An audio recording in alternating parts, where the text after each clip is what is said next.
So what we're going to talk about today is applying what I know as Cross Harp Theory to the guitar.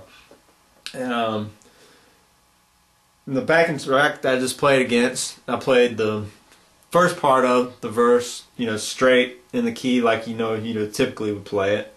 And then the second chorus, I played it in playing the Cross Harp Theory.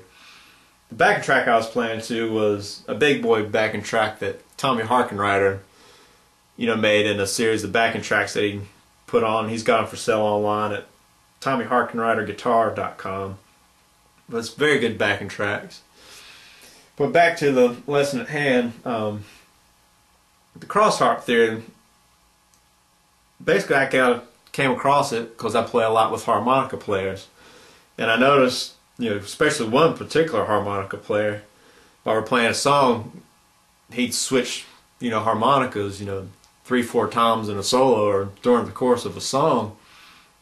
And so one day, I just stopped and asked him, I was like, why are you changing harps so much? Are you getting a different harp because it's got a different sound? Or, what are you doing? And he told me, he said, well, I alternate between playing in the key that we're in and playing cross harp. And so I asked him what it was. And he said, cross harp, he said, you're playing the harp that's the key of a fourth of whatever the key you're in. So he was saying if you're playing an E, he said, I pull out and I play an A harp. If I'm in the key of G, I pull out a C harp and start playing with it. And so what I did in this backing track demo was the song, or the backing track's in the key of G. And so with the first 12 bars, I said, I played just like you typically would playing a G. Pull out all your little G licks and all your G arpeggios and whatever tools you have for the key of G.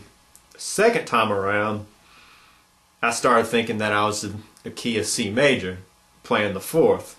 So you got your G, your fourth is that C there. And so the second time around, I just thought completely in the key of C. Because I figured that theory works for a harp player, then it should work for, any instrument. And so I did them back to back so you can hear, how they sound. And so you can hear, hopefully hear that, playing in C over G gives it a little bit of flavor, but it doesn't sound like you're completely playing out of key. And hopefully they'll start giving you guys ideas, because there's tons of ways you can do it, and I'm still experimenting with it. But like I said, it gives me a lot of fresh ideas, and so I thought I'd pass that along, and hopefully it'll give people some more ideas and get you brainstorming and finding some new licks. So, like I said, from now on, if you want a little spice, play in the fourth of the key that you're playing in. Hopefully, get some good stuff.